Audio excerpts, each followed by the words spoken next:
Hello மக்களை, நாம் இன்னைக்கு பார்க்க போகிறது வந்துட்டு சூப்பராக சுவையாக இருக்கக்கூடிய முழு வவ்வால் மீன் பொரியல் இப்படி பண்ணுறது அப்படிங்கிறதா இன்றைக்கி வீடியோவில் வந்து நம்ம பார்க்க போகிறோம். ஸோ நம்மளுடைய சேனலில் இது மாதிரி நிறைய ரெசிபிஸ் வந்து போட்டிருக்கோம். பார்க்கல அப்படின்னா வந்துட்டு செக் பண்ணி பார்த்துக்கோங்க. அதே மாதிரி நம்மளுடைய சேனல் வந்து இன்னும் சப்ஸ்கிரைப் பண்ணாமல் இருக்கீங்க அப்படின்னா சப்ஸ்கிரைப் பண்ணி சப்போர்ட் பண்ணுங்கள்.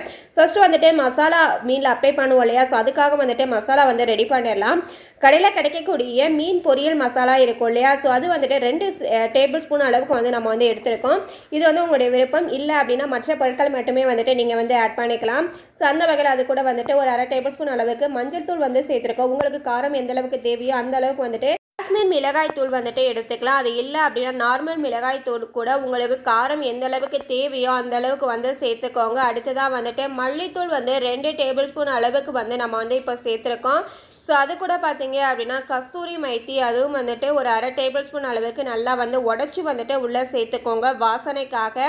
இது கூட பார்த்தீங்க அப்படின்னா ஒரு 1/4 டேபிள் ஸ்பூன் அளவுக்கு கரம் மசாலாவும் வந்து சேர்த்துக்கலாம். ஒரு முழு எலுமிச்சை பழத்தை வந்துட்டு கொட்டை இல்லாமல் சாறு மட்டுமே வந்து புழிஞ்சு வந்து நம்ம வந்து எடுத்துக்கலாம். ஒரு 3 டேபிள் ஸ்பூன் அளவுக்கு வந்துட்டு கார்ன்ஃப்ளவர் மாவு, இதையும் வந்து நம்ம வந்து சேர்த்துக்கிறோம். கார்ன்ஃப்ளவர் மாவு நம்ம சேர்த்துக்கும் பொழுது வந்துட்டு நல்லா மொறுன்னு டேஸ்ட்டு வந்துட்டு சூப்பராக வந்து இருக்கும். அதுக்காக தான் வந்துட்டு ஒரு 3 டேபிள் ஸ்பூன் அளவுக்கு நம்ம வந்து கார்ன்ஃப்ளவர் மாவு வந்துட்டு இது கூட வந்து சேர்த்துக்கிறோம். இது கூட பார்த்தீங்க அப்படின்னா நெக்ஸ்ட் வந்துட்டு 2 டேபிள் ஸ்பூன் அளவுக்கு வந்து இஞ்சி பூண்டு பேஸ்ட்டும் வந்து நம்ம வந்து ஆட் பண்ணிக்கிறோம். தேவையான அளவு உப்பும் வந்து நம்ம வந்து சேர்த்துட்டு இந்த மாதிரி வந்து பெசரிக்கலாம். ஸோ பெசரும் பொழுது வந்துட்டு உங்களுக்கு தண்ணி பதம் பத்தாமல் இருந்துச்சு அப்படின்னா நல்லெண்ணெய் வந்துட்டு ஒரு 50 ml நாங்கள் வந்து சேர்த்துருக்கோம். அடுத்ததாக வந்துட்டு சமையலுக்கு யூஸ் பண்ணக்கூடிய எண்ணெயும் வந்துட்டு ஒரு 50 ml அளவுக்கு சேர்த்து இந்த பேஸ்ட் பதத்துக்கு வந்துட்டு துவையல் இருக்கும் இல்லையா, அந்த பதத்துக்கு வந்துட்டு நீங்கள் வந்து நல்லா வந்து மிக்ஸ் பண்ணிக்கோங்க. தண்ணி சேர்க்காமல் எண்ணெயிலே வந்துட்டு மிக்ஸ் பண்ணி எடுத்துக்கோங்க. ஸோ இதை வந்து மீனில் எல்லா பக்கமும் வந்துட்டு அப்ளை பண்ணி விடுங்க. உள்ள வெளி பக்கம்னு சொல்லிட்டு எல்லா இடத்துலையுமே வந்துட்டு மசாலா வந்துட்டு ஒட்டுற மாதிரி நல்லா பொறுமையாக வந்து எல்லா பக்கமே வந்துட்டு அப்ளை பண்ணுங்கள். சூப்பராக வந்து நாங்கள் வந்து இப்போ அப்ளை பண்ணியிருக்கோம். பாருங்கள் எவ்வளோ சூப்பராக எல்லா பக்கமும் ரெடி ஆயிடுச்சு அப்படின்னு சொல்லிட்டு. ஸோ இது வந்துட்டு ஒரு 1/4 மணி நேரம் வந்து விட்டுருங்க. அப்படியே விட்டால் கூட ட்ரை ஆயிரும். இல்லை அப்படின்னா ஃப்ரிட்ஜில் கூட வச்சு எடுத்துக்கலாம் நீங்கள்.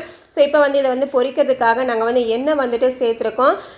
எண்ணெய் வந்துட்டு நல்லா காஞ்சி வந்ததுக்கு அப்புறமா வந்து பார்த்தீங்க அப்படின்னா இப்போ மீனை வந்துட்டு நம்ம வந்து உள்ளே சேர்த்துக்கலாம். ஒரு பக்கம் வெந்துருச்சு அப்படின்னா இன்னொரு பக்கமும் வந்துட்டு பார்த்து பெரட்டி போட்டு எல்லா பக்கமும் கரெக்டாக வெந்து வர மாதிரி வந்து பக்கத்தில் இருந்து கேர்ஃபுல்லாக பார்த்துக்கோங்க. அடுப்பை வந்து சிம்மில் வச்சுக்கோங்க. இல்லை அப்படின்னா வெடிக்க ஆரம்பிச்சிடும். எண்ணெய் எல்லாமே வந்து தெறிக்க ஆரம்பிச்சிடும். வாசனைக்காக வந்துட்டு ஒரு 4 காம்பளவுக்கு கருவேப்பிலையும் வந்து நம்ம வந்து எண்ணெயில் வந்து போட்டிருக்கோம். சூப்பராக எல்லா பக்கமும் வந்துட்டு பக்காவாக வந்து வெந்து வந்துருச்சு. டேஸ்ட்டும் வந்துட்டு செம்மையாக இருந்துச்சு. ஸோ இது போல் வீடியோஸ்க்கு வந்துட்டு கண்டிப்பாக நம்மளுடைய சேனலை வந்து சப்ஸ்கிரைப் பண்ணி வச்சுக்கோங்க. ட்ரை பண்ணி பார்த்துட்டு எப்படி இருந்துச்சு, டேஸ்ட்டாக இருந்துச்சா அப்படிங்கிறதையும் வந்துட்டு மறக்காமல் வந்து கமெண்ட் செக்ஷனில் வந்துட்டு உங்களுடைய கமெண்ட்டையும் வந்துட்டு தெரிவிச்சிடுங்க.